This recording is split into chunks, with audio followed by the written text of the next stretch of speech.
Thanks very much for having me today, and apologies for the slow start.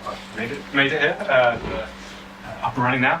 I'm going to be talking a bit today about work going on at UKA and my work in some of the computing division at UKA Computational Authority regarding EM simulations for magnet design, but also addressing a range of other engineering challenges. This talk is going to be part, hopefully, building up your intuition physics chops, I guess, for understanding and getting a feel for systems at large length scales to help understand and predict the behavior of large magnets. But also we'll have a bit of a computational element, which will be extended in the workshop you'll experience later today, where you'll get hopefully to run a few field setup, run some small-scale finite element simulations, and have a bit of experience with how material parameters affect those results, what you can do with those results, and building up actually complexity from there to understand how you can use this yourself as and when you may want to in the future. So, kicking off with who I am, so formatting, changing. I'm actually ex-CDT, so I was previously in the Fusion CDT, was at Durham, doing my PhD, working on simulations of critical currents via vortex dynamic simulations using time-dependent input-output theory. So I've been in your shoes in some form, although the CDT has changed a little bit since then. And after that, I started a job at the Computational Authority, working on a range of things, but my main work at the moment is on getting scalable, large-scale open source finite element multi-physics simulation tools that we can use to tackle these challenges that we have for modeling superconducting magnets, mesh magnets, and generally large-scale coupled systems at scale, ideally getting up to the ability to try and do more and more complex geometries and more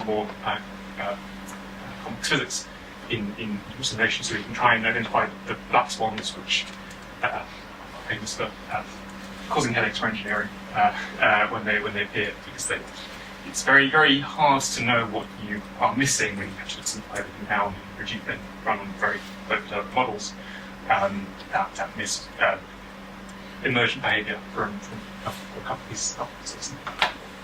So a lot of my work is working with performant finite elements tools, so you'll see a little bit of bias in the finite element stuff today, and hopefully the main message will be as general as possible and working with a strong finite element background yet. Understand that, but working with a couple of groups in the US who are building up the abilities to run these large coupled physics simulations with a straightforward, easy to use user interface for non-experts in the crowd, and but with the ability to leverage state-of-the-art mathematics to do these tasks, particularly on GPU and emergent nominal architectures. So enough about me anyway. Get onto what we're going to be talking about today. So what I'm going to this talk is roughly split up into about 4 parts, really. I'm going to kick off with some descriptions of the preliminary physics, to get the ideas of what equations you need to have in your head to start with, and where the various applications of approximations come from. People using those to show off a couple of toy models that are extremely useful for getting a feel for what you might expect in some systems, in some situations, to predict the behavior of magnet systems without with all the maths longhand for simulation. And at the end of that section, we're going to kind of move on to really identifying what the problem we are trying to ask, or what we want to ask, and what questions we need to be having in our heads when we are setting ourselves a defined challenge. It sounds simple, but it is probably where, probably fair to say, most iterations and most first passes come unstuck is having a weak answer to this first question. So it's important to come up here. We'll then go through a bit about what computational models, a little bit about what computational models are there in the environment. Crucially, how you what you need to be paying attention to help you choose between them. That will go a little bit into how we work with geometry for these systems and how that affects the solution of these problems, or whatever method you've chosen. Before going on to a bit of the nuts and bolts, what you need to think about to execute these problems performantly, efficiently, and how you get around the headaches where you might run out of memory and you don't really know what to do next, what paths are ahead of you and what can you do there. Before finishing up with some work on how do you both check and fix, ideally, errors in your software, and in your models, in your problems that you're solving. How do you verify that what you think you're doing is correct, and how do you validate that your solution is fit for purpose. Crucially, that ties into assessing the uncertainties in the problems. One shot's not going to cut it. You can answer your questions probabilistically. It's all good. This should just as you would do for get that into that. We'll finish up with a bit of discussion, which should hopefully give a chance for people to think a little bit more and ask questions that they're uncertain about, but also internalising that views topics we can go through. So, without further ado, kick off with general physics. So, apologies in advance, the first few slides will have a bit of maths. The whole point is I'm hoping that you'll have a lot of maths in the first slide, effectively, and it's all downhill from there. It's all uphill. Downhill from there, it's easier from there on. It should hopefully be the stuff you need to learn, and then, or it should have to be a refresher, because at the end of the day, it's really Maxwell's equations which covered up the name. So when we talk about governing equations in what we're simulation tools, obviously electromagnetics, large scale, we'll need to invoke Maxwell's equations in one form or another. Hopefully this is familiar to everyone at this point. Notation varies a little bit, but we've got the what is this? Yeah, we've got the four classic the Ampere-Maxwell equation. We've got Faraday's law, and this is Gauss's law for magnetism. With the bonus Lorentz-Force law, which for the force density that we will rely on for the potential. And really the important thing with these is that we have these equations, so we have to understand that slightly easy within some approximation, some limit. In this one we're doing we're solving a design challenge here. But the link to the real world, to our real systems, the link to the materials that we have not run the difference between ferromagnet and superconductor and so on and so forth. At this scale, we're going to be through the constitutive laws. How do we relate the magnetic flux and the magnetic field, current density of the electric field,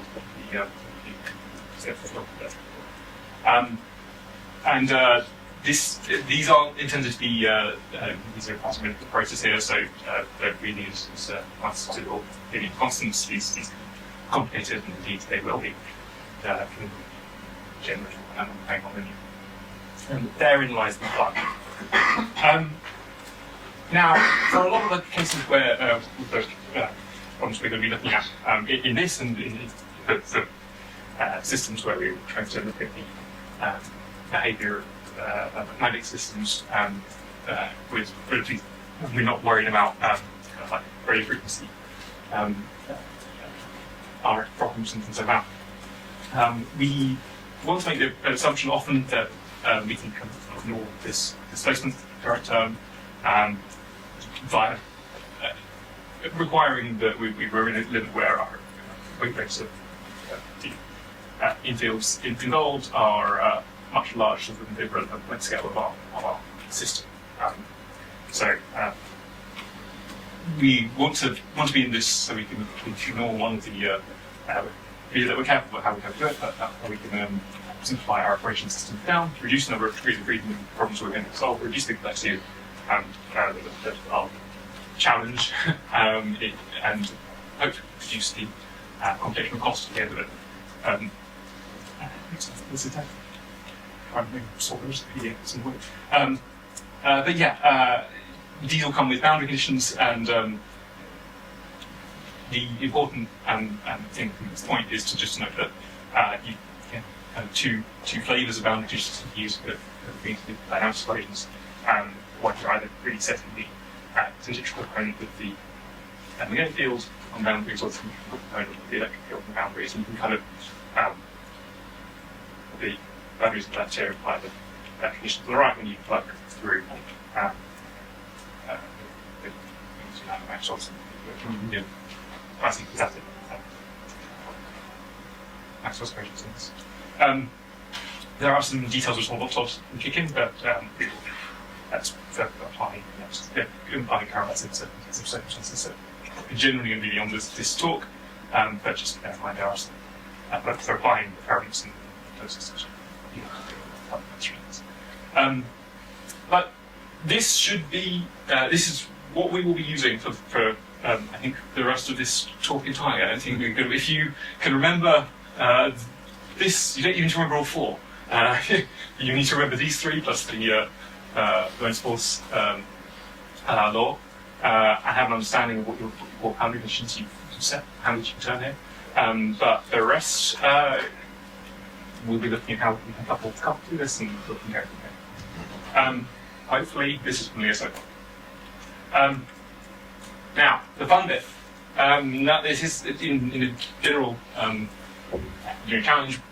If we're lucky, we might just be looking at pure electromagnetic problems.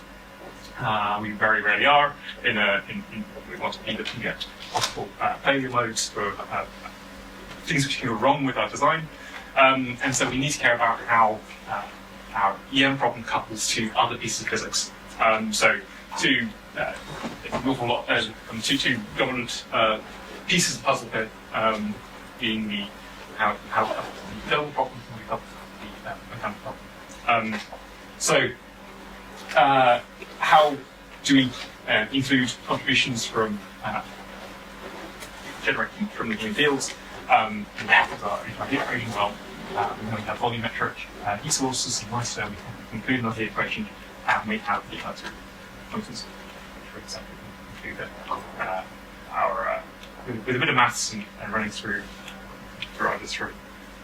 division of Lorentz force law and a bit of work with suggestion. So if you play around with that, but you end up with a contribution to the volumetric heat source, volumetric power density, the equation here of this form. So we have a dual heating term, which is your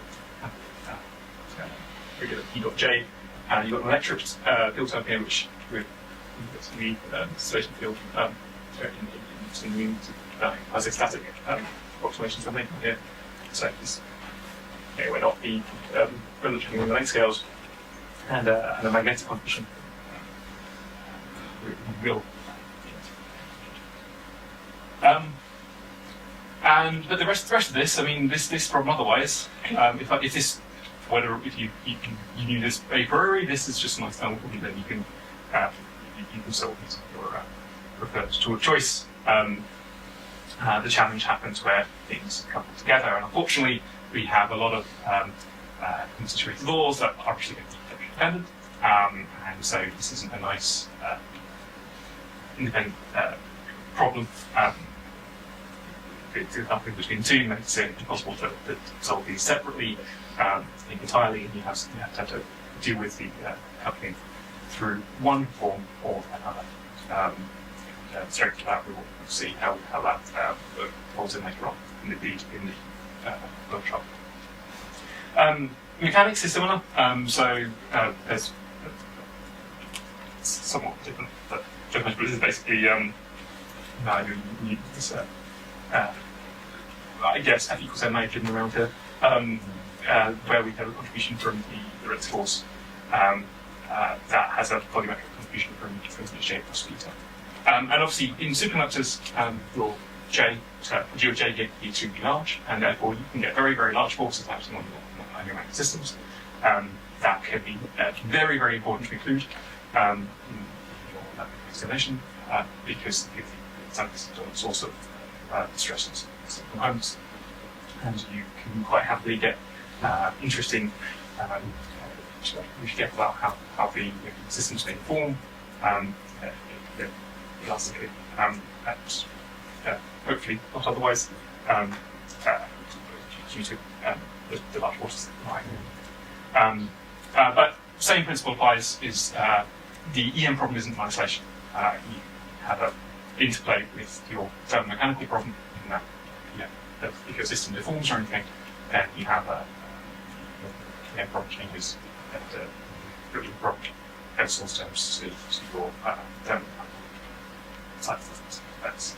And there's other pieces of physics which can contribute as well. You might solve neutronics.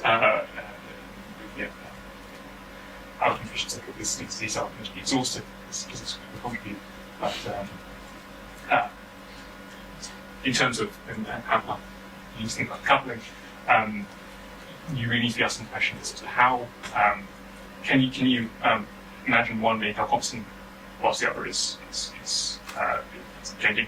Can you understanding problem length scales, time scales involved with the behaviors, and if they're similar, sometimes the answer is no. You can't. You have to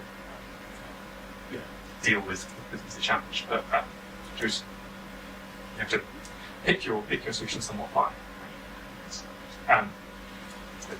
But hopefully, these coupling terms aren't too marriage either. You've got familiar physics on the left. You've got coupling terms that, again, hopefully look familiar to people from undergrad on the right, and mostly stops the to run what could be a long cross products and calculus. So what next? Well, I said the link to reality in how different materials can behave, through the constitutive laws here, and as you would have heard yesterday, one looking at the behaviour in current in super systems, can you have one of the most popular approximations is via some power law. We have J. The magnitude of electric field is a bit more than J on JC. J over the critical current density raised to some power, potentially very large, and making your system constitutive law extremely nonlinear in principle. Now, in most of the pieces of physics, you might be getting people sometimes worry about nonlinear constitutive laws in a bunch of physics being 3, 4, and we can go up to, it's common we can get up to 50, depending on the regime in which we're operating, which we're it can be a lot lower in high levels in principles, but it's a very highly nonlinear expression, and this poses a real challenge for modeling tools. We will need to discretize things, and as we will need to discretize things, we will have some parts of our problem which we'll need to approximate. And the challenge with an expression like this is, if we're, depending on how we formulated our problem, being slightly off in our predictions for current, for instance, could lead to a very, very significantly field, and whether or not that makes a big difference downstream, it depends on your motion and so things like. So this is a challenge, and we need to pay that in mind as we build this complexity up going forward. It doesn't need to be this. So obviously we can have probably have seen a few different models for JC. Exactly what this form of this EJ relation looks like, but getting better idea of better inclusion of the different length scales involved here, including some contribution other conductors and things that may be making up what your macroscopic conductor you're involved in your model here. That can all be included in some coarse grain scheme. The important thing is, no matter what, we are going to need to have an expression relating our electric fields to our current density in one way or another to be able to proceed. And that should give you some confidence that if you change, if you need to adjust, if you want to plug in a different expression here, to have something which approximates broadly, then you have some confidence that you can you can use similar strategies one way or another. The challenge with an expression like this is this divergence frequencies to half J, which can cause some general problems, particularly if you were to express this as a conductivity, where you get some expression that can cause things to break very fast. So what can we do with an expression like that? Well, it's a very highly nonlinear expression. Just to get a feel for how things will behave, we can just trying to envisage how this this might affect a system where we can let that value tend off with it, and the expression, the plot on this slide, this steeper and steeper and steeper until you basically have a steep wall where below JC you have zero electric fields for the current up to JC, and then diverging as you can see JC at undefined height down infinity. And see what we can use, what we can understand from that, and picking our system carefully, just to respect symmetry and stuff. We can investigate what would happen if we just looked at the magnetization of infinite cylinder, magnetized along this axis, with some constant JC to begin with. That behaves according to this issue.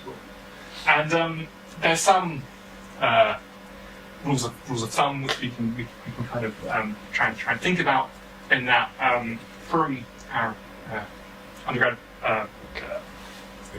investigations of conventional conductors, you might have an idea that as your time scale of how quickly your field distributions and current distributions change in your conventional conductor is related to the resistivity of that material. Higher your resistivity in your system, the faster your things change.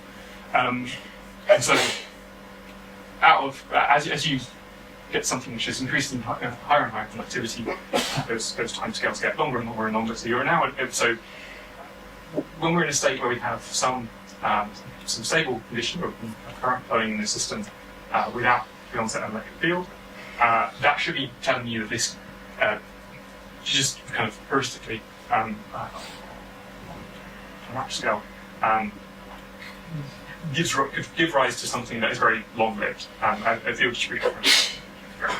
And indeed, with this, that you can set up persistent current distribution and field distribution inside of a superconducting cylinder here through this. And what we're going to do is we're going to see how this system behaves as we take it through hysteresis. So if we change the field of this system, sweep it up to saturation, back down again, and see how manipulation of our influences behaves. For this geometry, thanks to the careful choice of it being a nice cylinder, we can relate the curl of the magnetic field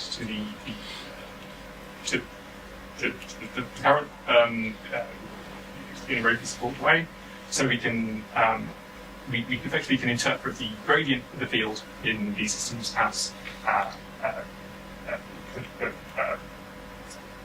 we can know that's the current density flowing in them. And in this case, because the electric field was 0 unless J goes up to JC, we can take that such that in this system, the current's flowing, currents will be flowing up to JC, and if for whatever reason the electric field changes, the field distribution must change inside our cylinder to maintain those gradients, but must have to adjust to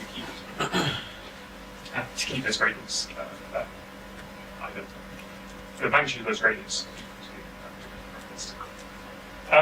So what we can imagine is effectively a nice linear behaviour of the magnetic field as we penetrate into if you want to do this into your vortex density was increasing and the process decreasing as you go in, just pinning between two interpretations there. But effectively, as you sweep up, your flux penetrates further and further into the cylinder. As you sweep up the weak field on the other side. So it's effectively here, the exterior domain of these cylinders. Just those nice boundary conditions we've got, opportunity of potential boundary. But we think that we feel to be consistently what the external field is, and so we can sweep it, we're quickly sweeping it up on the gradients of the fixed, so sweeping the flux into the system. Sorry. Yeah, I was just curious. So, in this total, you assume that you said that if J is strictly smaller than JC, then zero is bigger than its input. So when J is JC, and in the graphs that show the ratio of J to KC, you hit the ratio of 1. So a solvents. J to sorry. Yeah, right. So that would mean they have an infinite electric field. So, this is, you're right, this would be jumping up to, no, this isn't the electric field, this is saying J is equal to JC, so you're right, there should be an equal, what's going on in exactly at JC here is, you can imagine these just below, as you approach JC, explicitly this kind of model breaks down for the because you treat this as the limit of the situation to increase your J effectively. You're going to be getting easy no matter what you do here. So if you want to do it without the electrical filters,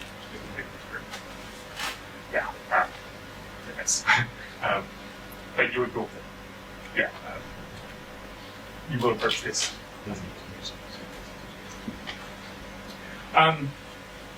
And then once you get to so effectively, as we increase the field on the exercise here, we're adding screening currents flowing in our system, which shields the interior of our cylinder from the external field. As we have a dynamic response of the patch of the cylinder here, up until we decide to change the direction of our external field, past saturation, change the direction at this point. As we add more field in the system, we're not getting any more changing the activation more the still time by gradients for J here.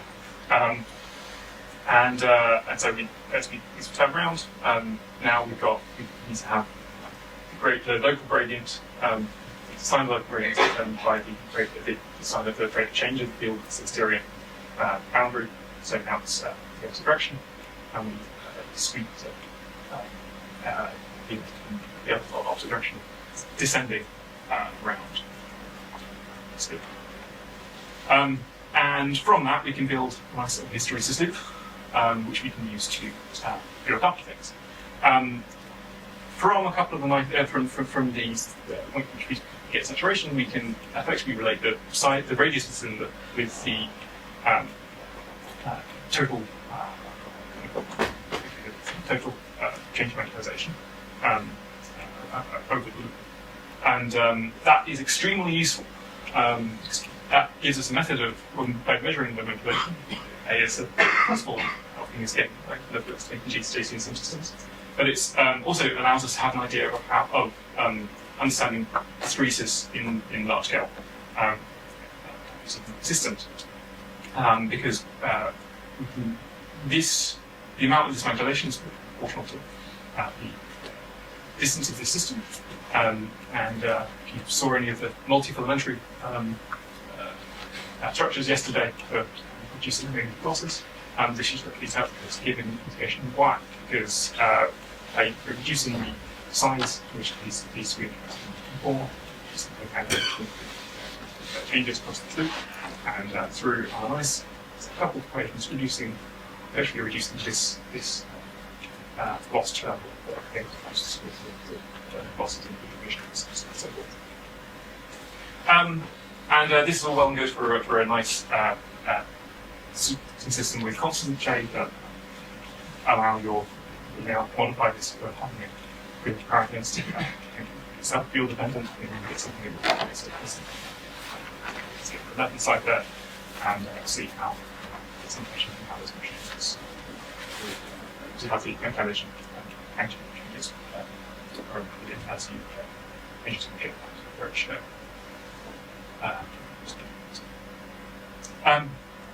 So yes, so that's effectively model one, which is going to be extremely useful to have in your heads with what's happening in these kind of large systems. And this is going to be one with later on today. You'll have part one of the workshop will be playing around with a system that helps you just kind of see some of the field changes. It says you sweep the external field and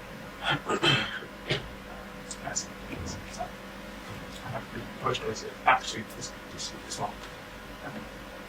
Get their four parameters favored changes in the courses.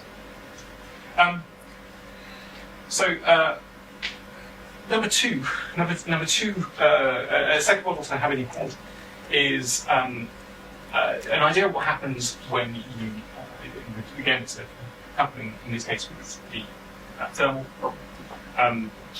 What happens when you have, for whatever reason, a hotspot forming, a region where you have a local local current density in excess of your current carrying capacity of your conductor. And effectively, this is what causes this. How there has been some deposit of energy. This, of course, this is it can be from a range of different sources, but what we want to have a bit of an idea of once one's formed, how does that hotspot behave? And going back to our nice heat equation expression, well, if you've now got some excess of JC, we're going to have the onset of electric field here. Got the onset of electric field, this dual heating terms can be it's now going to be non-zero. If we've got some stabilizer, then we can have could be from transmitting to pop up or otherwise stabilizing the system.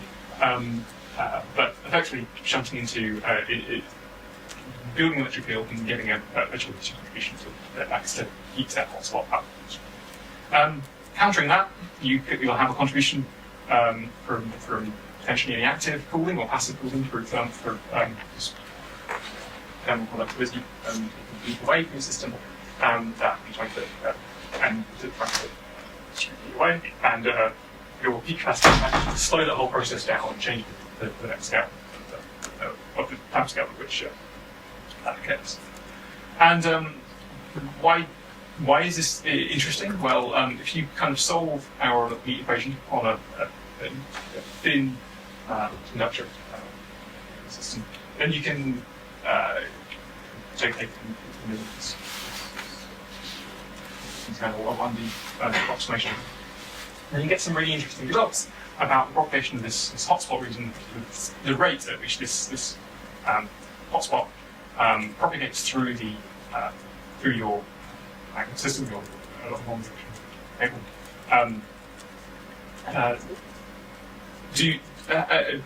Based on the material properties of your information.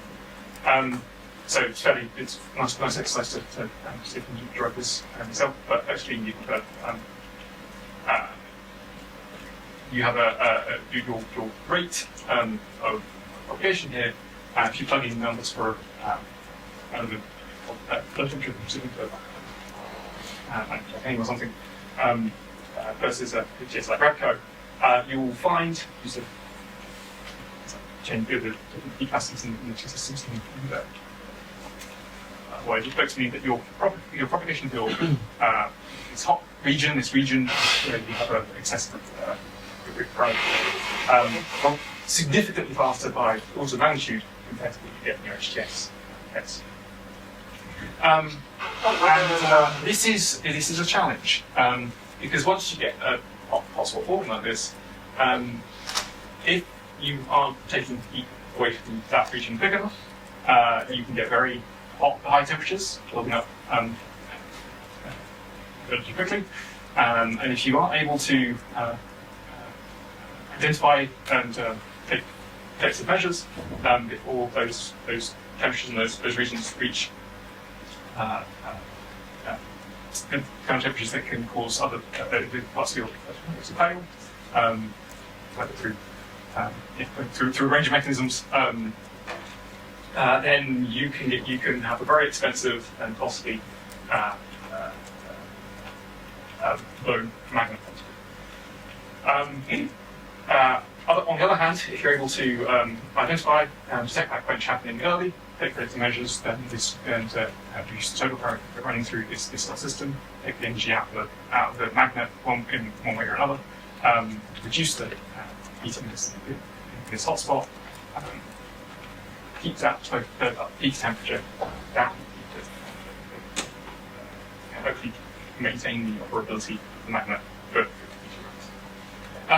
for a case where we have this really quick propagation of the hotspot, then that's very detecting through kind of conventional methods like detecting the voltage drop across the system is relatively achievable because as this hotspot gets past the total length effectively of region in which you're getting build up of a potential difference, a region in which you're getting an electric field is relatively large relatively quickly, and so you can it's using a voltage-based method to detect that is possible. But if you have a very slowly propagating spot, the total potential difference across this region will be very small, and that can lead to effectively needing to potentially in your system, but often there's real challenges in how you can detect this if you are not satisfied with critical detect this quickly enough, or that you're able to be able to say your boiler heat you're able to. And so, yeah, quench detection because of this, this kind of rule of thumb is a real challenge for magnet design in general, and yeah, does have some really interesting arguments to it, because this is only part of the story. It's obviously it's still true. Forming is still there, but because the temperature margin that you're operating at an HS magnet, between operating temperature and your very temperature in your system is so much larger than you are than the LTS case. It requires, in general, a lot more energy to get a quench initiated in HS magnet get this formation. going, then it would be LTCs. Which makes it more stable until you, but if something does happen through a number of mechanisms, you will have much more stopping it or protecting your time. So it's not all doom and gloom, but it is a very significant challenge for how to keep large-scale environments safe and operating scale. Risking from ruining a potentially very costly large machine which may have very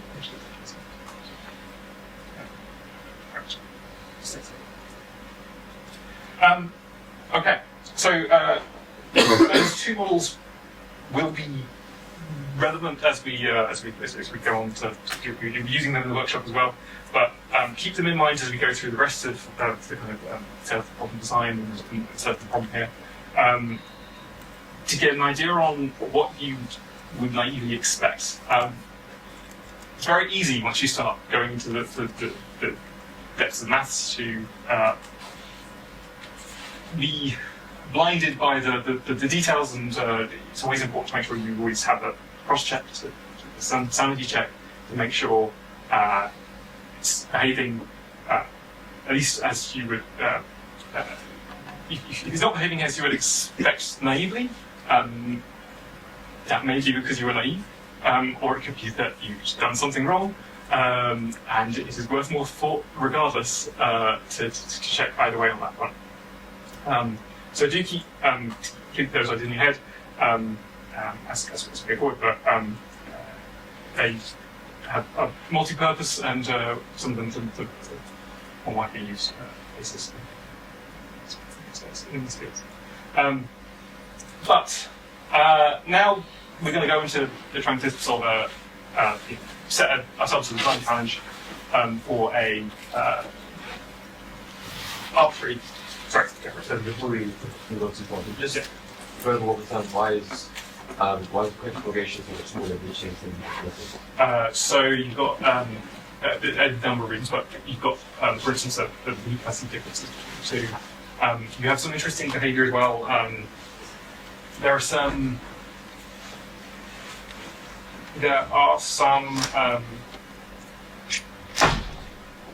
Yeah, I mean. We like. I don't want to take too much away from research and stuff. We'll be plugging in later, so you'll be plugging sort of these things. But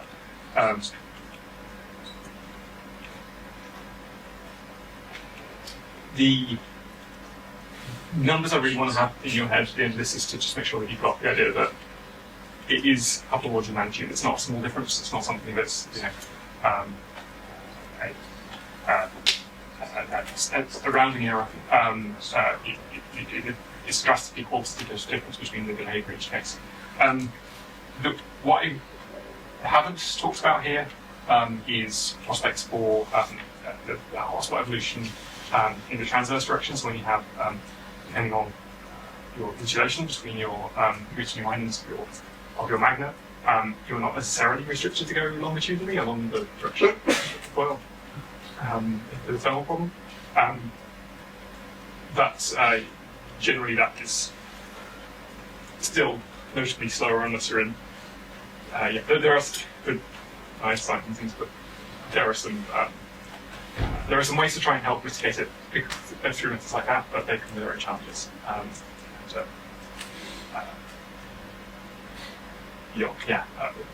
Probably the but.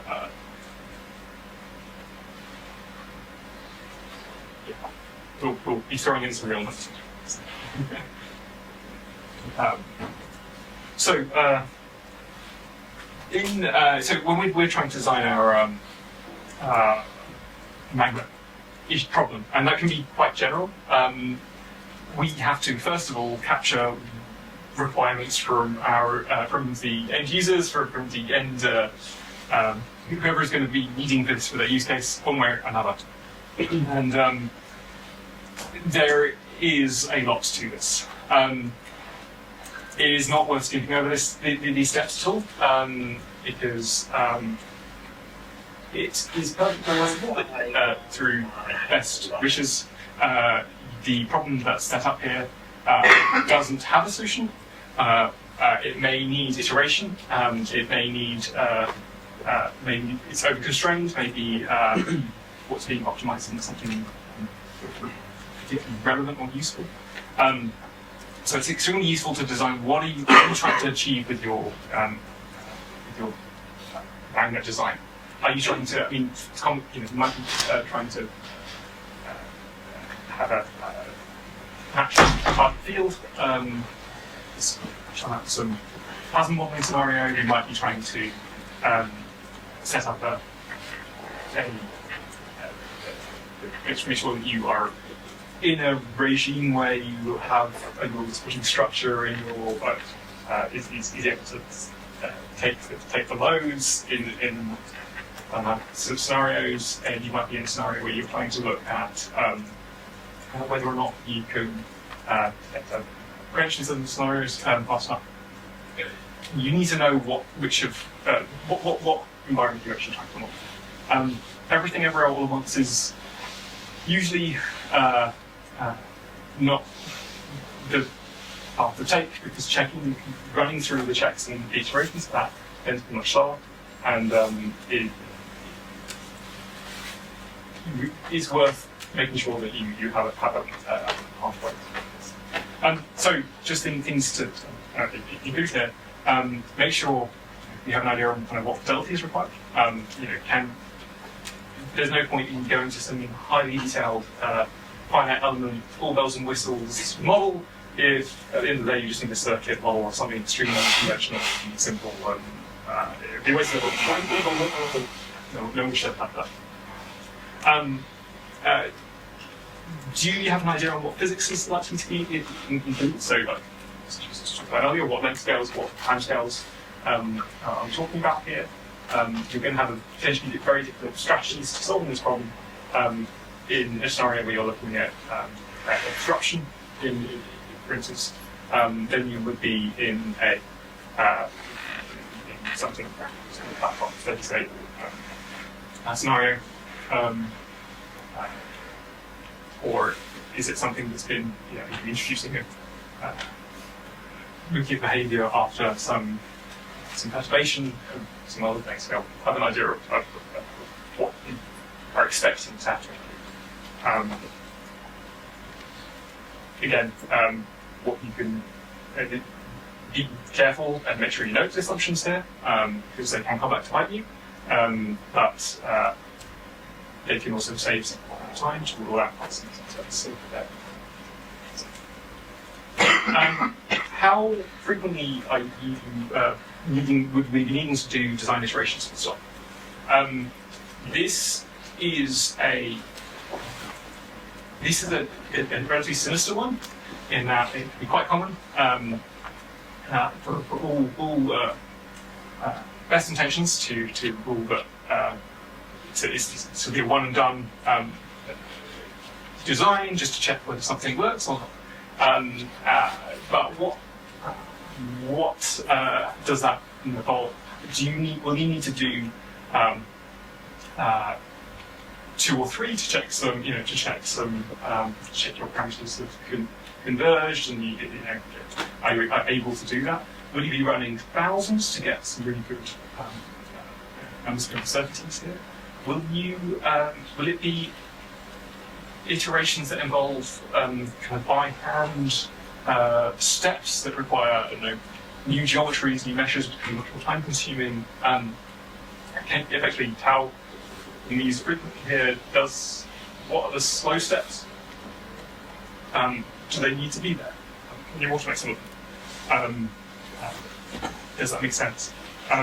So yeah, it's important to keep an idea on if a single shot here is very rarely useful in the grand scheme. It's only useful within the context of a larger iteration might be a design point in a grander effort. It's very rare. have you thought about how you're going to make this workflow reproducible? This tends to suffer the most with issues where people are including steps in the iteration that are more subjective. Things like designing new coil systems by hand. There might be making a geometry that requires some modification. If you ask them to start from the same point, would they make exactly the same? Would they set up the problem exactly the same way? Set up the geometry exactly the same, or would they things optimally? How reproducible? How if they've done the former, what's the documentation process going to be like? How are we going to track? How are we going to trace the decisions that have been made in this chain? Because it could very well be that we find, as we learn more, we want to go back to this design point. We can't do that effectively. Then we can't reproduce those decisions effectively. And effectively, some of that work is lost. Principle of science, write it down. Crucially, why are we doing it? What risks to the grand engineering challenge that you're trying to undertake does solving this specific problem reduce? If it's an exploratory thing, then it might be that it might solve a whole host of different scenarios. But if it's quite a risky endeavour and it's worth trying, if it's a quick thing, but there's chances of tested work. Have an idea on what specifically that you're thinking that solving the challenge does. What problems you're actually trying to help by designing this course. What are you? What's your metrics? What are your metrics for comparing design points? What are you effectively saying if you have two solutions? If you end up with two solutions rather than none, how are you going to compare the relative benefits of each of those? Now, often this comes, ideally, there's a very easy answer that is not particularly useful in many circumstances. We want to have an engineering system which is the cost and reliability. Essentially, that the cost is what we want to optimize in this problem. But it may not be how you're estimating the cost could then dominate your uncertainties and everything else, and effectively you're just you don't have a really good feel for how you're exploring design steps. So I think really there may be some better policies for how you're actually reducing the risks of the overall challenge than that. This is a really hard question, and it comes hand in hand with what you're constraining to optimize that. What parts are you requiring to be true? So it might be that you're constraining that that you're requiring any solution has no forces on supporting structures in excess of X, Y, Z. You could have tried to minimize those forces, but then you would then have to constrain somewhere else to avoid contentious going too high and saying somewhere else, or your parallels on your parallel stack. Being too high. Be really careful about what you're planning on, what's constraining. You might be doing a design where you are going to be cycling through these. You're going to try and optimize one at a time and constraining the remainder, and trying to get a profile of what the time space looks. But this is not. Knowing whether this is a well-posed problem is not easy to do, and if you really start solving the problem, it's very much one of the main things that often needs to come back to and address. And what happens if you can't? Is there a time limit to this? Is it acceptable? Are there other routes that you probably Are you able to take solutions, partial solutions that you would find in failing to find a solution for this problem for a future one? How do you prepare for what's your preparation for if you fail to the problem your solution is the risk? What happens if you can't? If the answer is there are big issues, is that within the risk appetite? Is it worth making some exploratory studies? Is it worth rolling the dice in hope that you might find something great, or is it that as a look at some of the risk options for finding a problem to solve? These can go on and on, but the point being, you have to do this at the start, because later on, when you learn more, and probably iteration 1, you'll probably be down here. You need to have some idea of how you can make the next sprint, find a solution for the next part of the next week. And that requires being able to do that efficiently and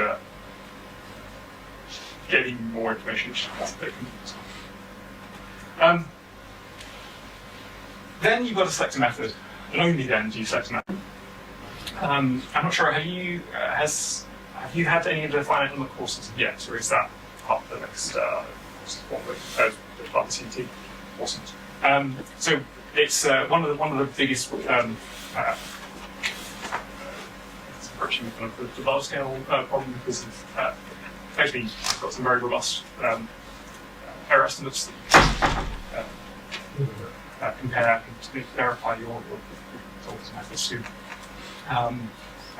But for large scale electromagnetics, it has a real headache in that a pure finite element method is to mesh that mainly a domain around your solid components, two multiple fields that depend on that, and that can mean you have a very large system. So you have a trade-off of being able to model all sorts of very nice, highly complex geometries, but if you have unbound system with large air domains, surface volume ratios, you can run into having a lot of parts of your system that are actually just modeling the air. So there are those major trade-offs there. An alternate method, and kind of related to kind of some kind of Bio-Savart on simpler current distributions, is to solve the problem on the boundary and use the solutions on the boundary to be able to solve any desired point in the system. So-called, sometimes called, depending on the field, boundary element method, method or method of moments, and it has lots of children, like the multi-level class multiple method and things, slight ways of formulating the problem more efficiently. But effectively, handle this by looking at the fundamental solution of your problem and solving for the unknowns on the boundary. This ends up giving you problems that tend to have significantly fewer degrees of freedom in your system, because you're able to solve just on the boundary in those cases. But you have dense, because everywhere is every constant event point, end up with dense systems that are harder to solve steps. So it depends on how many functions you're playing around with that. In contrast with another method where you tend to have sparse systems, easier to solve, but you have more degrees of freedom. So, it's not necessarily clear depending on scale of which one. And if you are caring about often the problems where you are looking at more simple geometries, then you can invoke finite difference methods, which is the finite difference handling method, or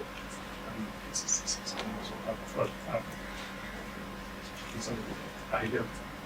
But often with finite difference methods, you can run into headaches with what some people call staircasing in trying to represent a volume or domain, running into issues at the boundary due to a bit of uncertainty as to where one region ends and where the other begins. And yeah, simple methods which should be all coupled into to those above. None of these can be done in isolation. And so you can have some parts of the domain being solved by one method and other parts of the domain being solved by another. It should be said that when you're kind of searching what you are which one to pick here, there are the problem geometry is a big one. How complex is your system? Is it what's your dimensionality? Is it 3D? Is it, in which case you are you can have many degrees of freedom to have to deal with. Is it 2D or 1D?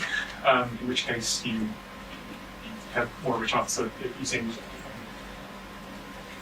wide set solve strategies, but and potentially even in 1D cases possibly guessing explicit analytic expressions for that.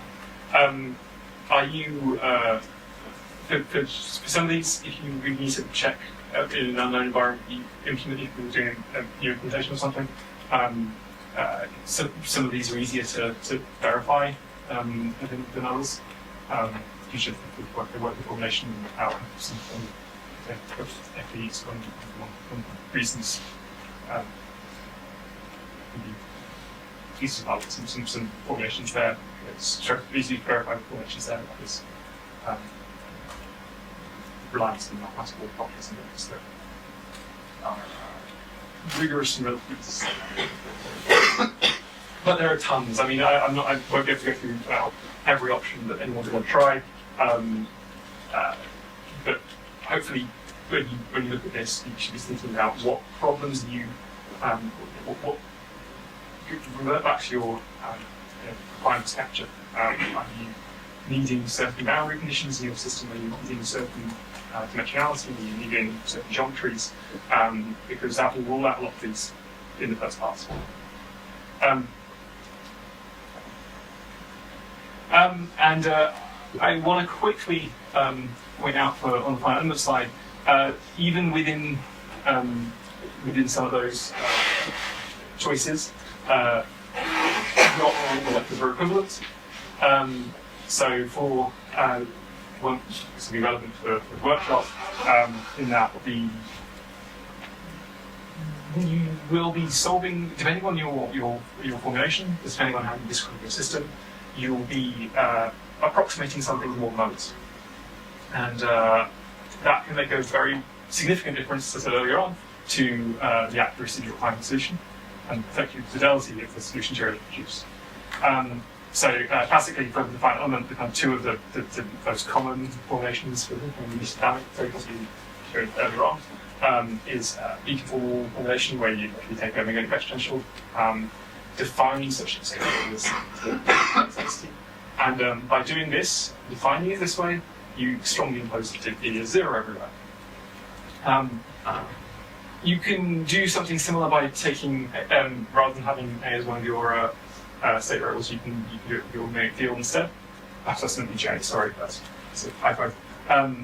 Curl H is J, which means you can then strongly impose continuity of current by just having, because at any point, by definition, your reference to actually give J. Reference to help is zero. And this really affects how what solvers, what strategies you can even approach.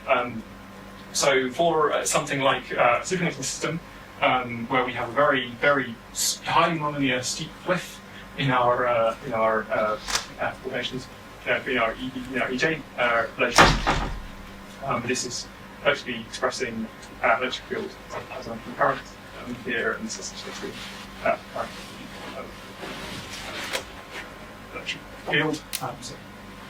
A formulation relies on your conductivity, your resistivity, and as a result, different nonlinear solution strategies will be easier or harder to find a solution for, just due to how those iteration schemes move around.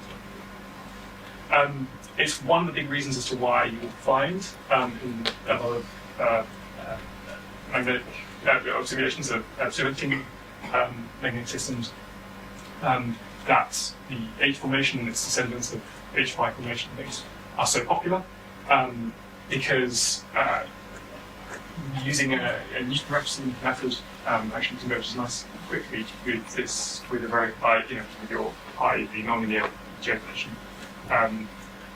which is nice traffic convergence, and it's actually a nice behaviour for this sort of instituted law. It's also, incidentally, as to why the A formulation is often used nicely for ferromagnetic systems. In that case, you have similar behaviour for permeability instead of resistivity, and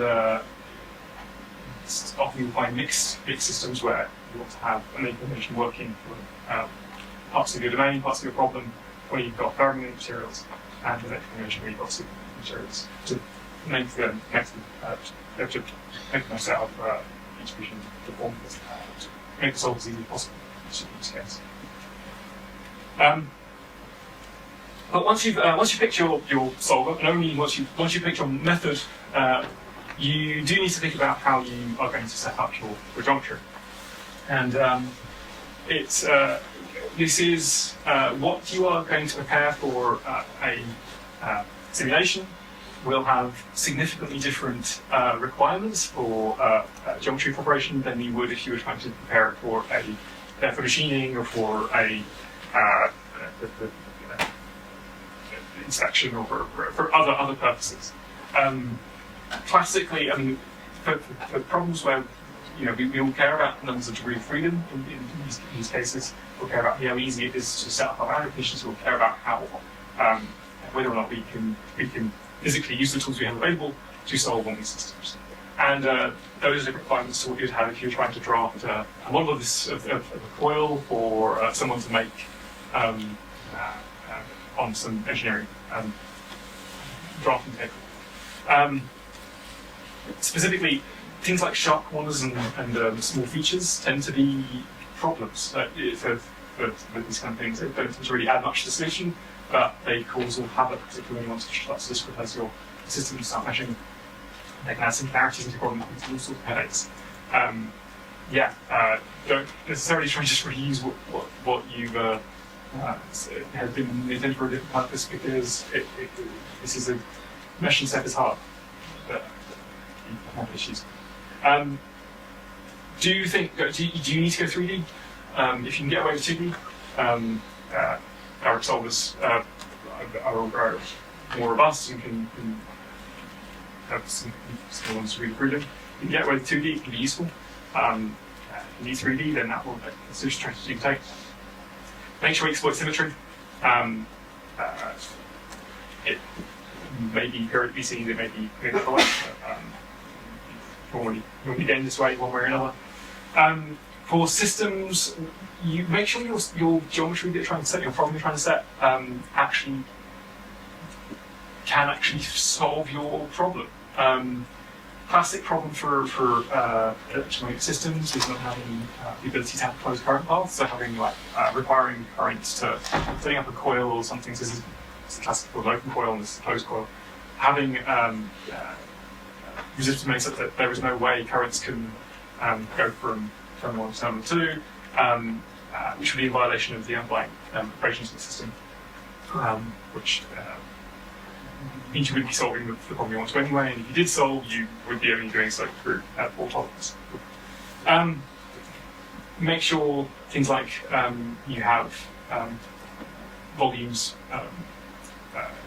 aren't overlapping, and boundaries that you think should be the same kind of interface are probably merged, because it's very easy to have things almost looking close by inspection, but not being the same. And that again will cause some headaches when you're trying to solve.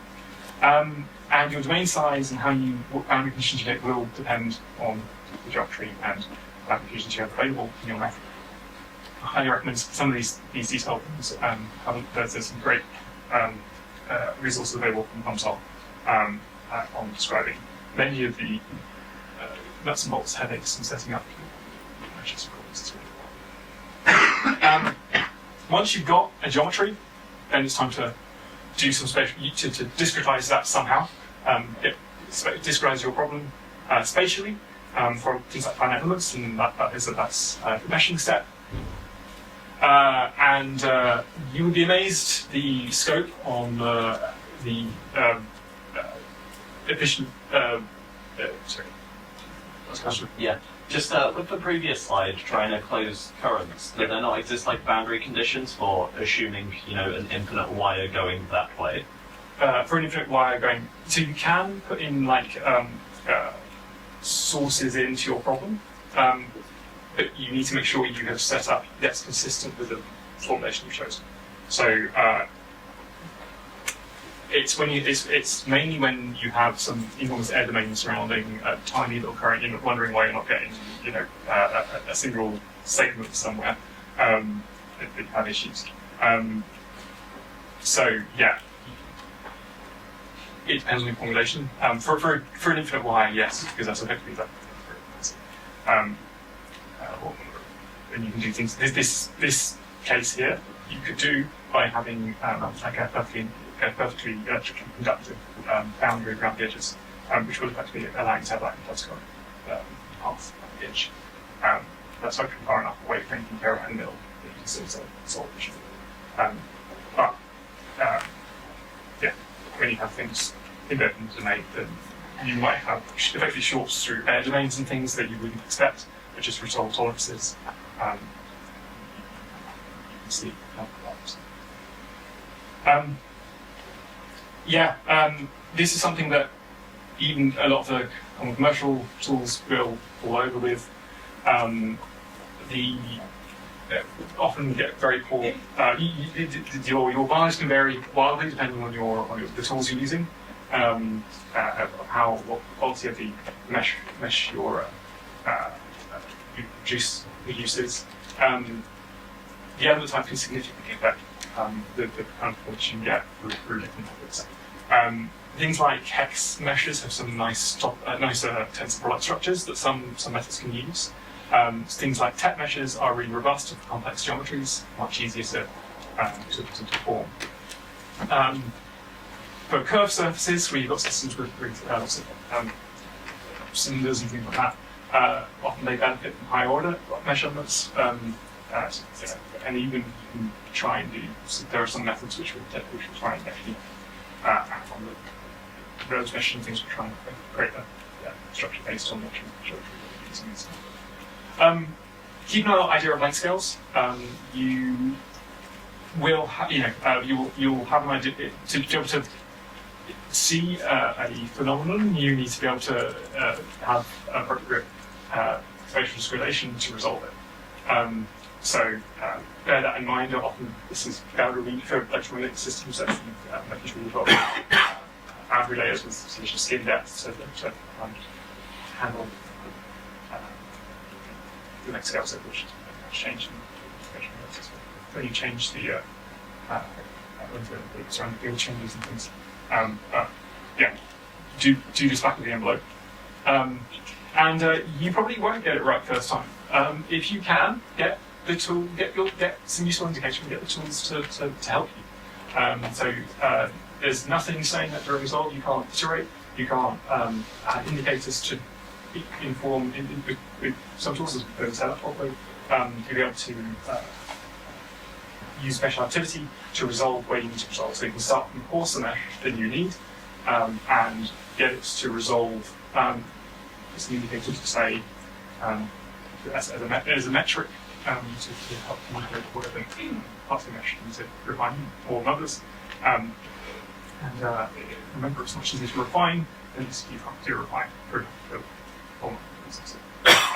and you will need to check whether your results actually converge with respect to mesh size, or if you're just something so coarse that you aren't really or unresolved that your unresolved extremely on your choice of mesh. Yeah, this is hard, and honestly, this is probably the biggest one of the biggest headaches in setting up and solving all these problems is just the quality of meshing tools and the availability of good quality meshes you can use to solve these problems. Tools that can performantly find that specification you can use downstream. Depends on the method though. Some boundary meshes scattered when you do the like this. Alright, so quickly go through some of the approaches to how we find solutions. So this is going to be a very whistle stop on how we can, what you need to pay attention to and what things can go wrong. Yeah, no worries. So for some strategies, you actually have, if you can fit everything in memory, 2D systems, direct solves tend to be your way to go. It has a high memory cost and the time for factorization scales very poorly in general with the bit extreme, but very poorly in general with the number of degrees of freedom in the system. But if you're 2D, that's probably still fine. This tends to be the workhorse, the default robust workhorses of your commercial tools, whilst they're not. You need to go bigger, you need to go iterative. And if you go iterative, you need effective preconditioning, which can be from a whole number of groups like multiple levels. These are clever. Basically, they'll you need to find a method where you can solve part of a problem.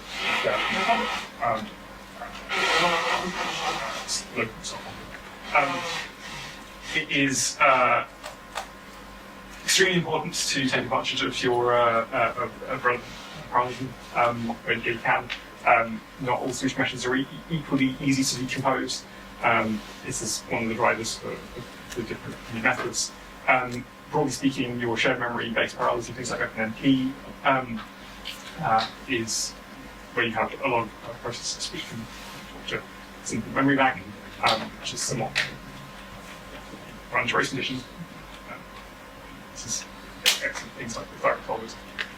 But when you reach that's going to reach a limit of the system size, which is going to the case where in the case where you want to have independent memory for each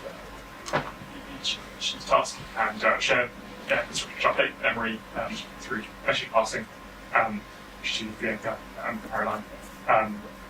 This tends to be what you need to get to very large scale systems. We've long since run out of improvements in single thread performance and improvements in parallel and large scale systems now are really being through advantage of things you can play more efficiently. So,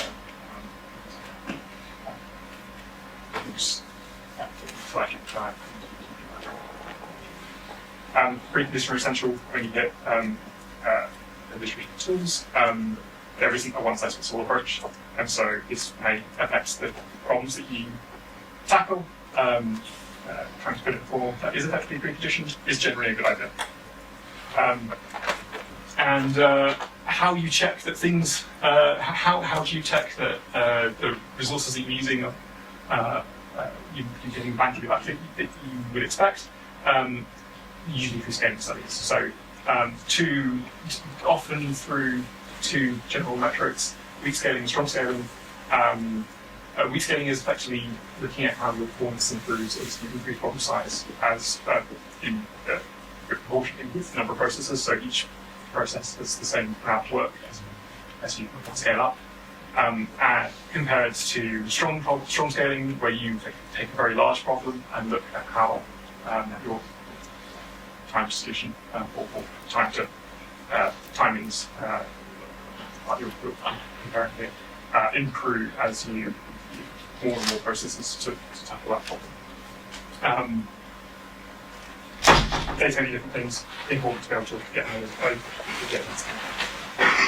And I think we're basically there. Or to say, make sure you verify your codes. Verification really is making sure you're solving what you think you are. Checking whether you solve your design specification as it was.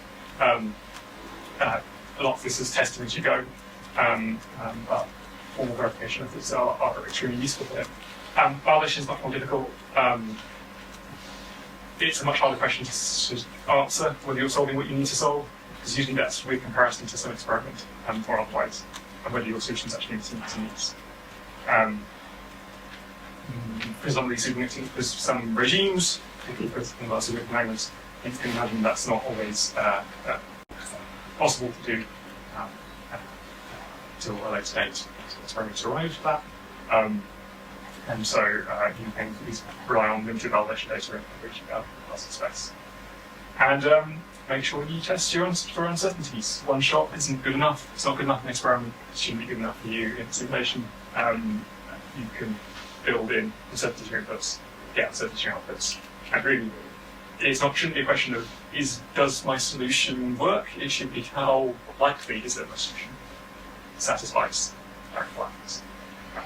Just as you would say for an experiment, it shouldn't be a good thing. All right, thanks very much.